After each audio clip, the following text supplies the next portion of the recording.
The night was alive with the sound of screams. Elvis Presley, barely 20, stood on stage, his white suit gleaming under the hot lights.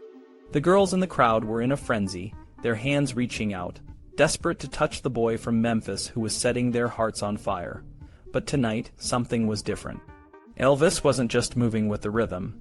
He was almost dancing, his body a blur of energy. The audience was losing control, and so was he. It was 1954, and Elvis was a sensation in the South. He was the talk of the town, and his pay was improving, though it was never regular. Royalties from his records were slow to come, but the cash he earned from his performances was a lifeline for his family back home. Every time he got paid, he would send the money by Western Union, and his mother, Gladys, would carefully store the money orders in a box. One such order, from Houston, dated November 1954, came with a telegram. Elvis told his parents that the money was to pay the bills, but he asked them not to tell anyone how much he was sending. He promised to send more the following week, and mentioned a postcard that was in the mail. Elvis wasn't just a performer. He was the breadwinner for his family. When he was away, his girlfriend Dixie would visit his parents, and they would talk about Elvis's latest shows and the places he had been. Dixie and Gladys would shop together, and when Elvis called home, Dixie was often there. But Elvis's jealousy was a constant shadow. If Dixie wasn't at home when he called, he would demand to know where she had been and what she had said. Despite his own flaws, he couldn't help being suspicious. When he returned to Memphis to record, they would have fights, only to make up when he had to leave again. Memphis was a different world now. Everyone knew him. He would walk down Beale Street, and strangers would shake his hand, asking for autographs. He was white, but he was accepted there, and he felt at home. What he didn't notice, or perhaps took for granted, was how much his bandmates, Scotty and Bill, were starting to see him as their star. On stage, he was the center of attention, and off stage, their world revolved around him. He was the one making decisions, telling Scotty and Bill what songs to play and in what order. They would discuss music and try out new ideas on the road, but when it came to the final call, it was Elvis who made it. He was more into rhythm and blues, and that's where songs like Money Honey and I Got a Woman came from. In the studio, he had to convince Sam Phillips, but on the road he ruled. Each night, the show got wilder. Bill would joke around, pretending to ride his double bass like a horse, while Elvis would move with the rhythm, his body a living instrument. Scotty would stand in the middle, focused on his guitar, as if none of the chaos had anything to do with him. Sometimes Elvis would come out on stage, hear the screams, and stop dead, staring at the audience. The longer he stood still, the more the girls would scream. It was a game, a dance, a conversation between him and his fans. He loved them, and they loved him. He was nervous before each show, but once he was on stage, he felt at ease. He was young, and so were his fans, and he called them friends. "Thank you, friends," he would say, like a preacher or a politician, because they were part of the show, just as much as he was. The music did it. He just sang it the way they wanted to hear it. But he never stopped working, always figuring out what to do, how to look, and what to sing. He wanted to get it all right, and the fans were his judges. If the music wasn't good, if the show wasn't great, no amount of hip shaking would get them screaming. He knew that. And as his fame grew, other bands started to notice, and some even began to copy him. It was during a show in Lubbock, Texas, just after New Year 1955, that he met an unknown Buddy Holly for the first time. Little did he know that a few years later, their records would be competing at the top of the charts. But the real change came a few days after his 20th birthday, when he met a man who called himself Colonel Tom Parker. Parker was a big, plain man in his mid-40s, and at first, Elvis thought he was just helping Bob Neal, his new manager, get some bookings. Parker had connections, and within a week, Elvis and the band were on a Hank Snow tour, playing in bigger venues than ever before. Parker even sent Elvis a check for $425 as an advance, and another one a couple of weeks later. Elvis was impressed, but Scotty and Bill didn't like Parker. They found him blunt and awkward, a man who only cared about money. Parker had once been a dog catcher in Florida, and he had stories about growing up in a circus and selling painted sparrows as canaries. Elvis didn't know if the stories were true, but they were funny, and Parker could be amusing when he wanted to be. But when Parker wasn't in a good mood, He was demanding and controlling. He had a way of staring that made people uncomfortable, and he could be harsh. He told Elvis that if he ever disgraced him, he would be out. Elvis believed him, and was grateful for the money and the opportunities. But the relationship within the band was changing. Scotty and Bill were now on salary, and Parker only talked about Elvis, about getting him on television and to Hollywood. Elvis knew they weren't happy, but they were earning more than ever, and he didn't want to lose the momentum. In March 1955, Parker flew them to New York to audition for Arthur Godfrey's Talent Scouts television show. It was Elvis's first time on a plane, and it was exciting, but the audition was a disaster. Elvis's acne was acting up, and he looked like a cratered moon. They didn't even get past the audition, and Elvis felt a sting of rejection. He began to think that New York and the East Coast were against him. But the show must go on, and it did, down south where he belonged. They played in Mississippi, Alabama, and Texas, and Elvis bought himself a brand new Lincoln, though it didn't stay new for long. Scotty drove it into a hay truck, and the next car, a pink and black Cadillac, burst into flames. These were the hazards of touring, and they just had to keep moving. In May 1955, they played at the Gator Bowl in Jacksonville, Florida, just before Hank Snow's closing act. One night, Elvis joked to the crowd, "Okay, girls, I'll see y'all backstage," and hundreds of kids rushed to his dressing room. Hank Snow wasn't pleased, but Elvis was just being Elvis. It was during that tour that he met a woman named Mae Axton. She was a publicist, and one night after a show in Daytona Beach, she found Elvis sitting alone on a hotel balcony, looking out at the sea. "You know me," he said. "I'd give anything in the world if I had enough money to bring my parents down here to see the ocean." Elvis was having a tough time. His manager, Bob Neal, was getting pushed aside by Colonel Tom Parker, who was taking over all the decisions. Neal wasn't happy about it, but he couldn't match Parker's sneaky tactics.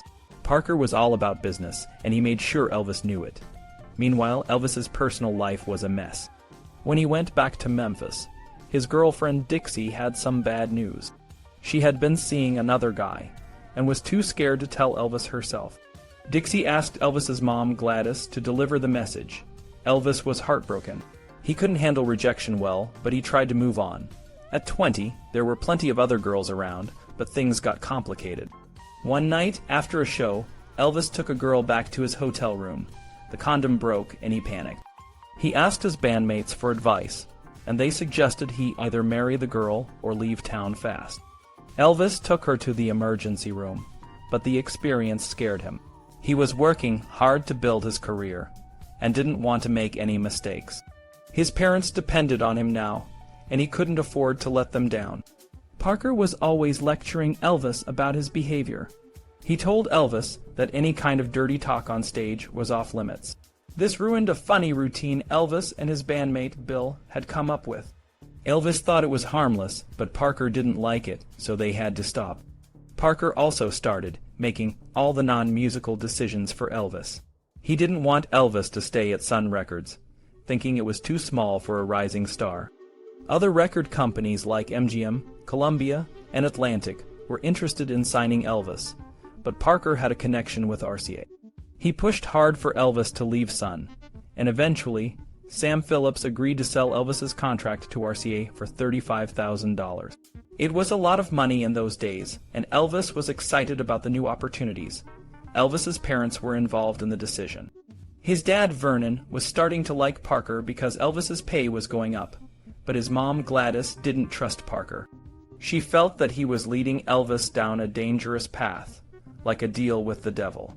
Despite her concerns, the deal was signed, and Elvis moved to RCA. Elvis was thrilled about the new deal, but he didn't realize that Parker and the music publishers were making a lot of money off him. They set up a publishing company in Elvis's name, which meant he would get a share of the royalties from songs he recorded. This seemed great at first, but it would later put pressure on him to record songs that weren't always the best. Parker did well out of the deal, taking a big commission and a share in the publishing. He also dropped his previous partner, Hank Snow, without telling him. Parker had paid Sam Phillips a $5,000 option to keep the deal open, and he never let Elvis forget it. Sam Phillips, who had been like a mentor to Elvis, was sad to see him go. He had other talented artists at Sun, like Carl Perkins, Jerry Lee Lewis, and Johnny Cash, but he knew he couldn't keep Elvis from pursuing bigger dreams. Sam assured Elvis that he would always be there if Elvis needed to talk. For Elvis, the future looked exciting. He didn't realize that from then on, most of his career decisions would be based on how much money they could make. But that December, he was just focused on the present. He went Christmas shopping in downtown Memphis, and people recognized him. They smiled and let him enjoy the moment. It was the last time he would be able to shop like a normal person. Elvis spent a lot of money, and it felt good to finally have some to spend. Vernon and Gladys always tried to make Christmas special, even in Tupelo, where they'd had big family gatherings with the Presleys and the Smiths. Despite the lack of fancy gifts, the spirit was there. Now, with the advance from RCA and a year of touring, Elvis's wallet was bulging. He'd earned over $25,000, which was more than 10 times what Crown Electric would have paid him. He was thrilled and wanted to share his success. He bought new clothes from Lansky's, gear from Ed's camera shop, and showered his parents with gifts. He wished he had a girlfriend to share the holiday with, but that wasn't in the cards. To connect with his fans, Elvis played a longer set on the hayride for Christmas. His manager, Colonel Parker, sent a note to Bob Neal, who was still involved, reminding him to keep Elvis from making any vulgar gestures or saying anything provocative. This annoyed Elvis, but he didn't protest because Parker was making him a lot of money. Instead, he sang Only You by the Platters, a group he loved. Just a month after signing with RCA, Elvis was already a man in a hurry. His friend Red West, from his high school football team, often joined him as an unpaid driver and bodyguard. Red helped manage the fans and the attention, and it was nice to have someone from outside the band to talk to when tensions rose. Scotty and Bill, his bandmates, might have felt a bit left out with all the attention Elvis was getting, but he understood their feelings. RCA flew Elvis to Nashville to meet disc jockeys at a convention. He felt out of place until he saw Mee Axton, a publicist he'd met earlier. She played him a demo of a song she'd written about a man who left a note saying, "I walk a lonely street before committing suicide." Despite the grim subject, Elvis loved it. He played it over and over, and it stuck in his head. He started singing Heartbreak Hotel, on the road right away.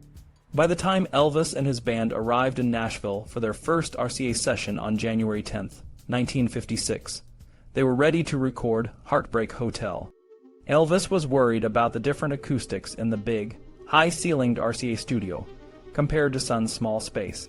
The engineers had trouble getting the same echo effect, but they managed. Chet Atkins, a famous guitarist, was there, and he was amazed by Elvis's performance style. He even called his wife to come see it. The first song they recorded was I Got a Woman, which they'd played many times on tour. Elvis had trouble standing still in front of the microphone, and the engineers insisted he do so. This made him feel stiff, but they eventually set up extra microphones to let him move. Chet Atkins was so impressed by Elvis's energy that he called his wife to see it. Next, they recorded Heartbreak Hotel. The song had a spooky bluesy feel, and they used Floyd Kramer's piano to add a unique touch. The record sounded a bit like Elvis was singing down a well, but he knew it was a hit. Over the next few days, they recorded 5 songs, which was about half of what they'd done in 18 months at Sun. RCA worked quickly, and Elvis was excited. Back in Memphis, he sang at a Father's Day night at his old high school, feeling proud of his progress. However, Steve Scholes at RCA wasn't as confident. He sent the tapes to the top brass in New York, and they didn't like Heartbreak Hotel. Sam Phillips, Elvis's former producer, also thought it was a mess. But Elvis believed in the song and knew they were wrong. Elvis's big break came when he appeared on the CBS stage show on a cold, wet Saturday night. The theater wasn't full, and he was nervous. He wore a long draped jacket, loose pleated trousers, a black shirt, and a light tie. The makeup girls made his eyes stand out. He paced in the wings until Bill Randall introduced him. Elvis burst onto the stage, singing Shake, Rattle, and Roll. He was warned to be restrained, and at first he was. The audience was subdued, but as he started to move, they got excited. He was supposed to sing Heartbreak Hotel, but the producers didn't want it. Instead, he sang Shake, Rattle, and Roll and I Got a Woman, and the audience loved it. The next day, Colonel Parker said the phones at CBS never stopped ringing with complaints, but Elvis was happy. Millions of Americans saw him, and he was paid $1,250 for the show.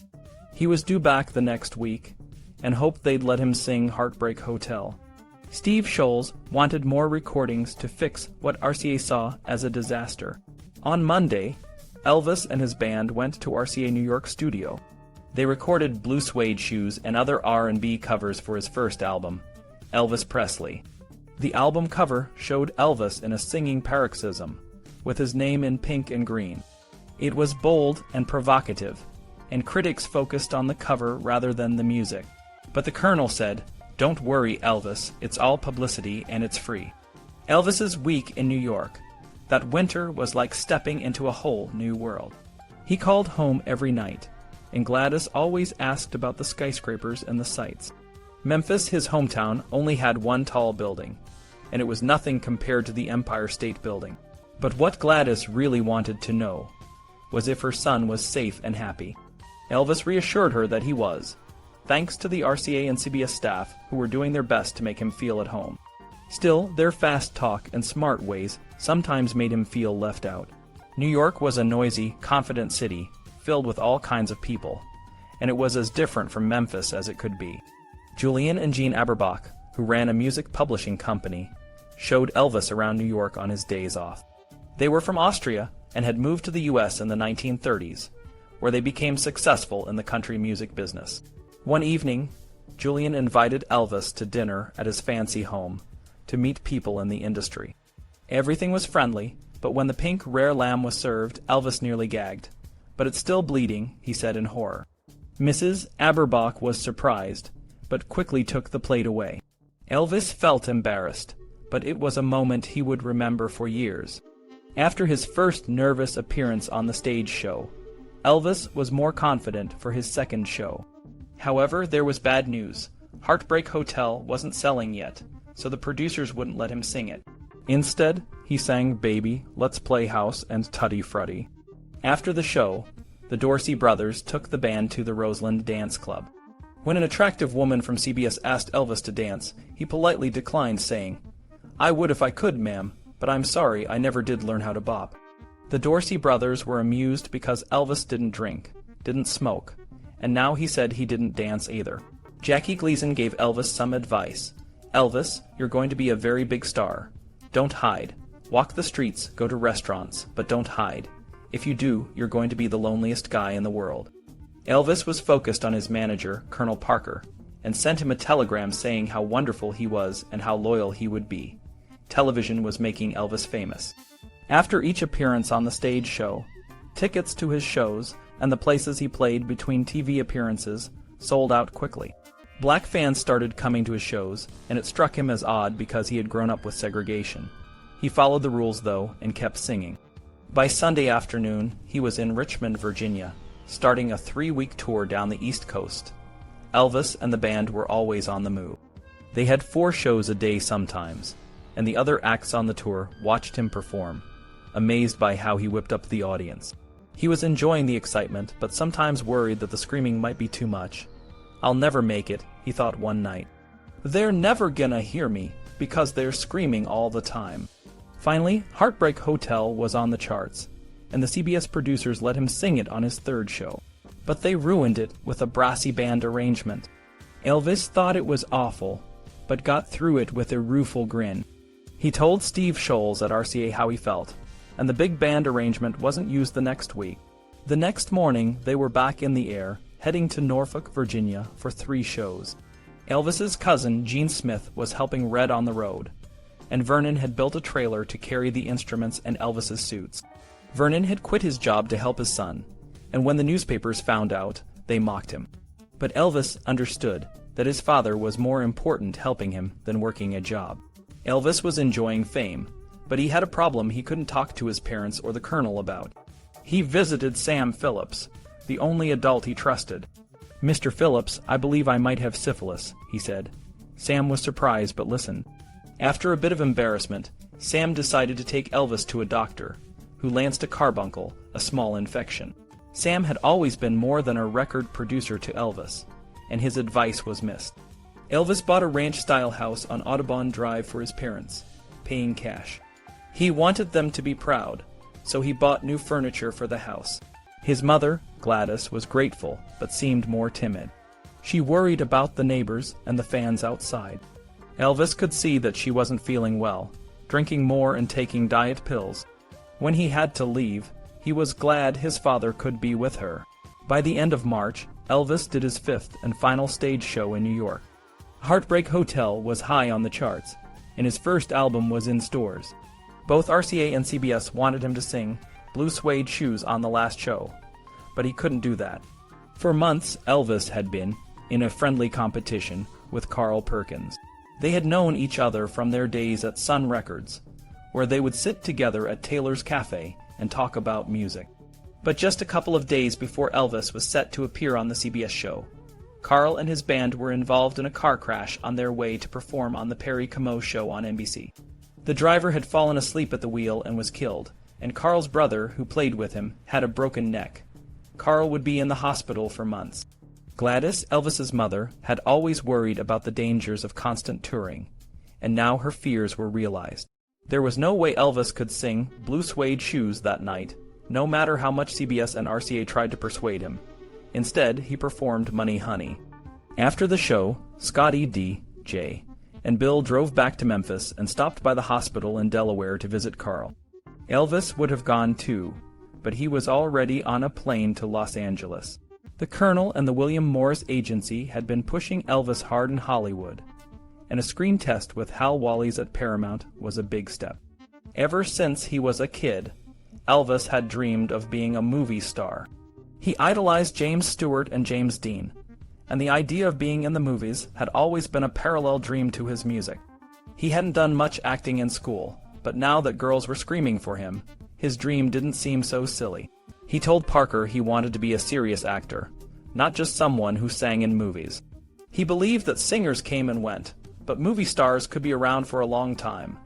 Fame had come quickly, and it scared him. He was trying to stay grounded, but things were moving so fast that he often didn't know what was happening from one day to the next.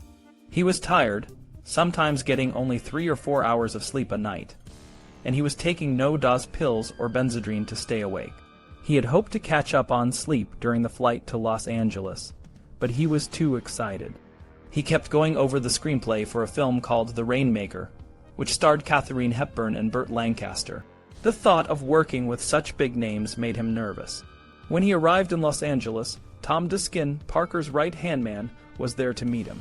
He was driven to a hotel in Beverly Hills, but he didn't go out to explore. Instead, he called home. He felt like he was in the promised land, and he was no longer poor. The next day, when he went to Paramount Studios, he felt more at home.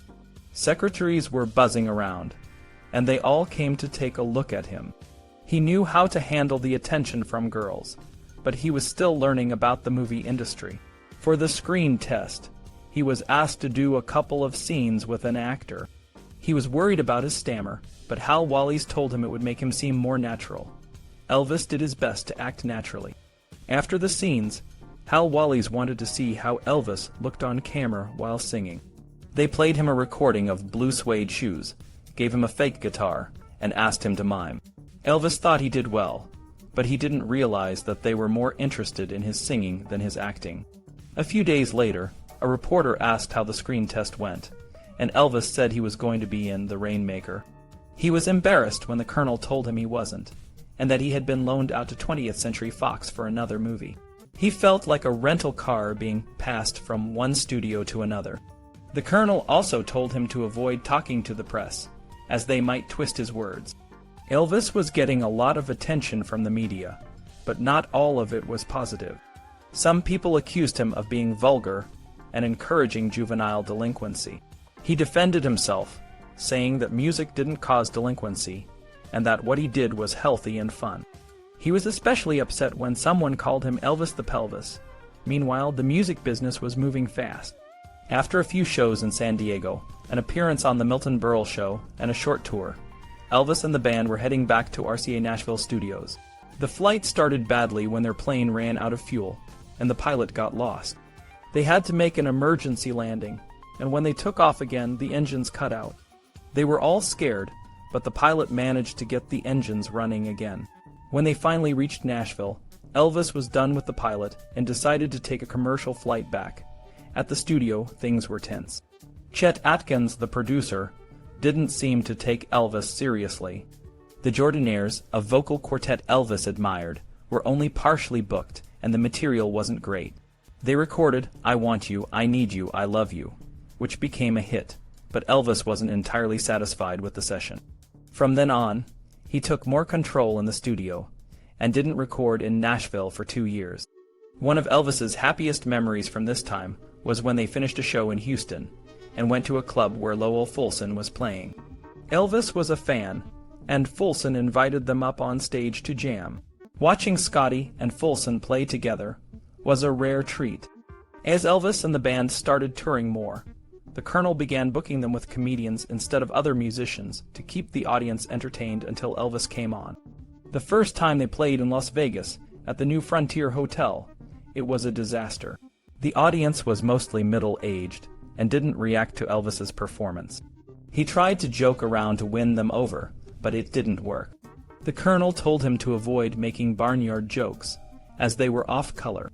Elvis treated Las Vegas like a vacation, flirting with showgirls and riding bumper cars at the fair. The best thing that came out of the Las Vegas experience was seeing Freddie and the Bellboys perform Hound Dog at the Sands Hotel. The song was originally a woman's song, but Freddie had changed the lyrics. Elvis thought it would be a perfect showstopper, and he started performing it at every show. The audience's reaction was incredible, and the screaming got louder with each performance. The media's attacks on Elvis continued, but he was determined to keep doing what he loved. Despite the challenges, he was becoming a bigger star every day. Elvis's second appearance on the Milton Berle Show in Los Angeles was a turning point.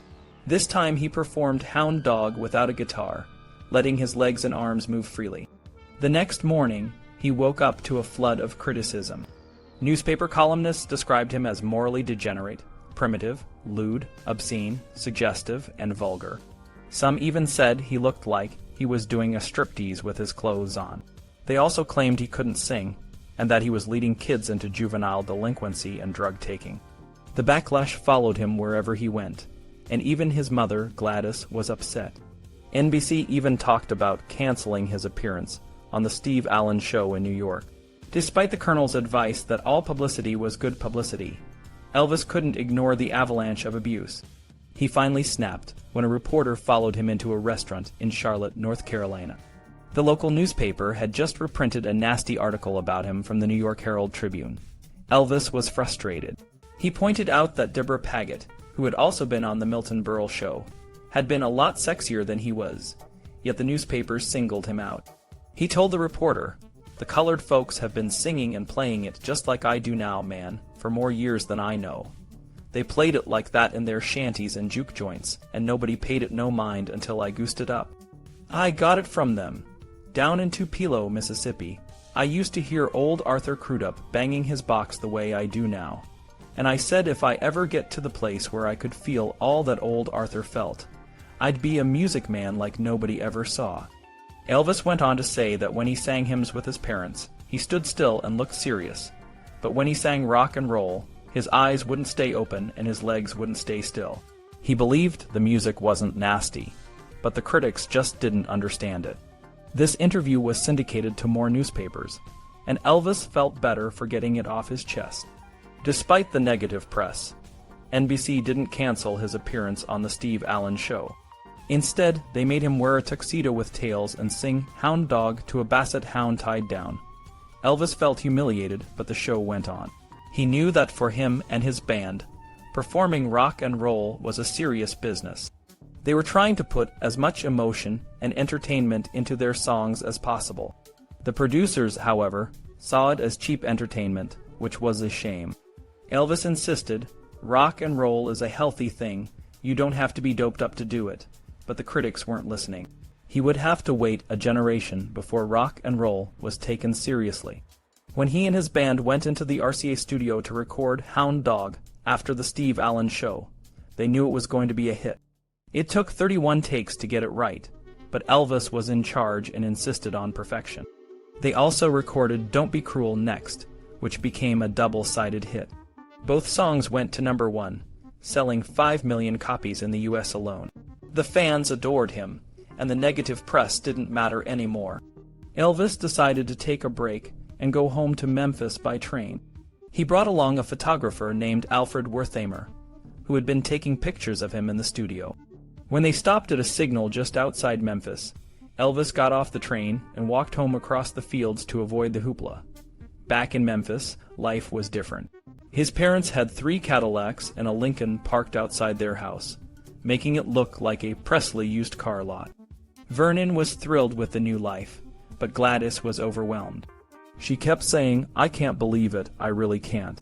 Elvis spent his month off water skiing, horse riding, and visiting relatives. He even took his ex-girlfriend, Dixie, for a ride on his motorbike, making sure they got back early in case her new boyfriend called. He also went to a Blackwood Brothers all-night gospel meeting and joined in on stage, which upset Colonel Parker. Parker reminded him not to sing without a signed contract and payment. After that, Elvis never went up on stage again to join in with anyone. When he got back on the road, a judge in Florida put police deputies on either side of the stage to arrest him if he moved any part of his body other than his little finger. So he just moved his little finger, and the girls went wild. After Florida, Elvis set off to Hollywood to become a movie star. He was cast in a film called Love Me Tender, which was originally a cheap black and white B-picture called The Reno Brothers. With Elvis added, the script was rewritten, and 4 new songs were added, including Love Me Tender, which used an old Civil War tune called Ora Lee.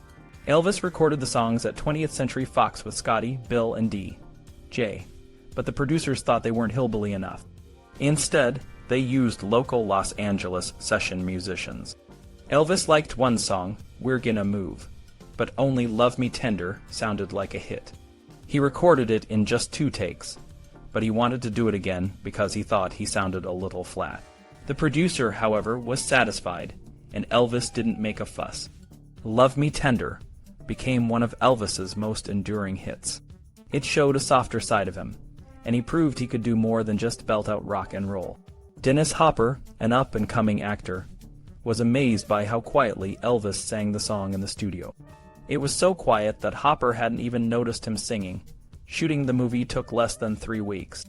Elvis was excited to work with Deborah Paget, whom he had met on the Steve Allen show, but she wasn't interested in him. He also met Nick Adams, who had been in Rebel Without a Cause, and through Adams he met Natalie Wood. Hollywood was a small world, and Elvis was starting to feel like a part of it. 5 years earlier, he had been a cinema usher, and now he was a movie star. He was still learning about the movie business, but he was determined to make the most of it. Elvis Presley was on a roll in 1956. His name and face were plastered all over the posters for Love Me Tender, but his role in the movie was actually pretty small. This gave him some free time to record a new album at Radio Recorder Studio on Sunset Boulevard in Hollywood. RCA, his record label, had a strategy: flood the market with Elvis records before his fans got bored. This was his 2nd album of the year, and with all his son's singles now available on RCA, 7 more singles were released on the same day while he was filming. The result: he had 9 records in the Hot 100 chart at the same time. No one had ever done that before. But putting out so many records meant Elvis was always short on new material. The best song for the new album, Love Me, a Jerry Leiber and Mike Stoller song, was rushed out as an EP right after it was recorded. It ended up competing with Love Me Tender in the charts. Elvis needed more time to find new songs and decide how to record them, but time was something he didn't have. So the 2nd album was filled out with 3 Little Richard covers. These songs were popular on tour, but they were Little Richard's hits, not Elvis's. One hit Elvis missed out on was Don't Forbid Me. He hadn't had time to listen to the demo the publisher sent him, and his rival, Pat Boone, ended up recording it and making it a big hit. Elvis liked Boone's version and loved his voice, but he wished he'd heard the song first, thinking it might have been written for him. Television was as busy as the recording studio. Ed Sullivan, who had sworn he'd never have Elvis on his show, was injured in a car accident. CBS hired Charles Laughton as a stand-in. Laughton quoted, "Music hath charms to soothe a savage breast," before Elvis sang "Love Me Tender" for the first time on TV. The show, without Sullivan but with Elvis, got the most viewers in television history. Elvis had been back to Tupelo, Mississippi, many times since he left as a teenager, but he had never performed there. So, when an invitation came for him to appear at the Mississippi-Alabama Fair and Dairy Show, he couldn't say no. The show was on September 26, 1956, and the mayor declared it Elvis Presley Day. The town was buzzing with excitement. There was a parade, and reporters from all over the world were there. Mouveiton filmed the entire afternoon performance. Elvis put on a special show, but he could hardly hear himself over the crowd. The performance was outside on the fairgrounds, and he could see a long freight train rolling past as he sang. He wore white buck shoes and a dark blue velvet shirt that Natalie Wood had given him, but Gladys had to alter it to make it fit. The Mississippi National Guard surrounded the stage for the evening show, but when Elvis finished Hound Dog, the girls rushed forward. Fearing a riot, Elvis and the band had to drop through a trapdoor and were in a police car before the fans realized what happened. Encores were now impossible after his shows. Gladys hadn't seen many of Elvis's recent performances and was shocked by how hysterical the fans had become. She was getting increasingly worried that one day Elvis would get hurt. "Elvis, the Colonel is going to work you to your death. It ain't right," she would say repeatedly. Elvis understood her concerns but wasn't complaining. He told reporters, "The Lord giveth and the Lord taketh away. I might be herding sheep next year." They laughed, but he meant it. He never believed his success would last, so he never turned down work, and Colonel Parker made sure the offers kept coming. After the Tupelo show, Elvis was back on the road, stopping in Los Angeles to have his teeth capped again. His parents hadn't had money for dentists when he was young, but the big screen demanded a perfect smile. It was important that Elvis Presley, now a movie star, had perfectly even teeth, which he would brush obsessively several times a day for the rest of his life. Back in the studio, he recorded another verse for the "Love Me Tender" title song. 20th Century Fox had shown a sneak preview of the movie, and some audiences were upset when his character died at the end. So, they decided to show his ghost singing a few more lines over the end titles to reassure fans that he was okay. After that, it was a short tour of Texas, and then up to New York for the second Ed Sullivan show. This time, Sullivan was there, eating his words, shaking Elvis's hand, and being friendly and complimentary. It was amazing how quickly TV people changed their minds about him when they saw their ratings go up. Equally amazing was the number of American children whose parents took them to get the Salk polio vaccine, after Elvis was photographed being vaccinated the day after the Ed Sullivan show. Within 6 months, 84% of the U.S. child population had received the jab. Back in Memphis, Elvis met Natalie Wood off the plane from Los Angeles. He was flattered that she'd come all the way from California. He took her to Guthrie Park to watch him play football with Red West and friends, then rode her around town on the back of his Harley-Davidson, hoping people would see them together. "Imagine," he joked to his friends, "a Memphis boy with Natalie Wood sitting behind me on my motorbike." Natalie was a movie star, and Elvis was starstruck. She had been a child actress in Hollywood, and seemed older and more sophisticated. She was also more sexually experienced than he was. After they met in Los Angeles, she thought he was slow. He probably was with her. Natalie planned to stay for a week, but left after 3 days on a made-up excuse. It was a relief to everyone when she went. She was only 18, and while Elvis had been catching dogfish in Mud Creek in Tupelo, she had been appearing in Miracle on 34th Street, with Maureen O'Hara at 20th Century Fox. The fans waiting outside the house were glad to see her go. They didn't like sharing Elvis, especially not with someone so famous. Sharing him with his family was different, but even the closest families have their strains. Gladys could be timid in public, but would go on at Vernon when she got mad. Vernon would just hang his head. Elvis was sure the fans outside could hear her sometimes.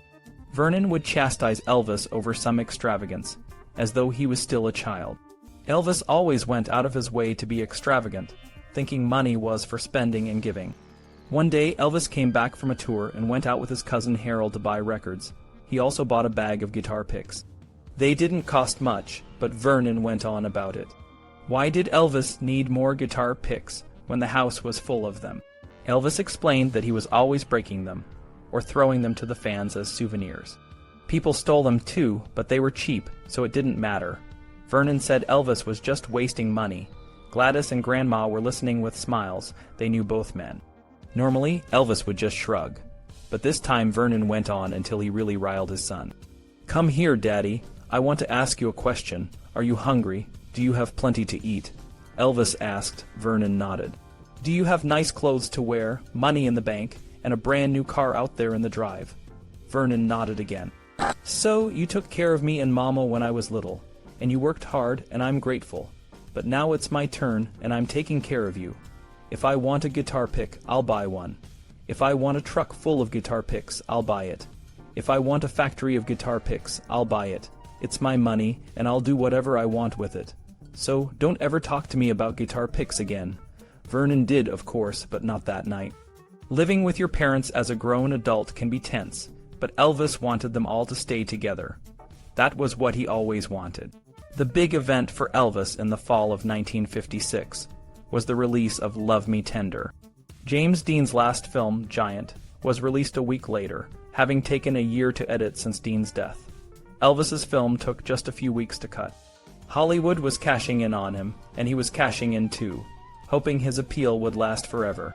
He saw the movie before it came out and went to a couple of theaters in Memphis to watch it with the audience, going in late and leaving early to avoid the fans. At first, he thought he did okay. He expected the critics to be harsh, but some of their reviews really hurt. They called the movie a horse opera and said he was a 172-pound, 6-foot-tall sausage, and that his voice sounded like a rusty foghorn. Reading those reviews in the Los Angeles Times was especially hard because everyone in the film industry would see them and laugh. Rock and roll singers had feelings too. Before long, Elvis began to believe he shouldn't have been in the movie at all. The Colonel just wanted to get him into something quickly, and this had been the one available. He knew top actors in movies just played themselves, but in Love Me Tender, he couldn't do that. The character was so different from him that it wasn't even funny. He knew his way around a song and a recording studio, but he had a lot to learn about movies. Thankfully, his break, through year of 1956, was finally winding down. After doing 191 shows in over 60 towns and cities, making 9 national television appearances, recording 35 new songs, and making a movie, he was given a few weeks off to go home. Elvis pulled up to his house on Audubon Drive, the place that once felt like a dream come true, now a fortress surrounded by fans. The road was jammed, and the usual crowd of excited people was waiting, their eyes lighting up as they saw his car. He smiled and waved, but inside he felt a mix of joy and frustration. Fame had its perks, but it also had its downsides. That night, Elvis, his parents, and Dottie Harmony, a dancer from Las Vegas, gathered around the big white nylon Christmas tree. They laughed and talked, and Elvis played the baby organ, singing hymns and carols just like they used to in Tupelo.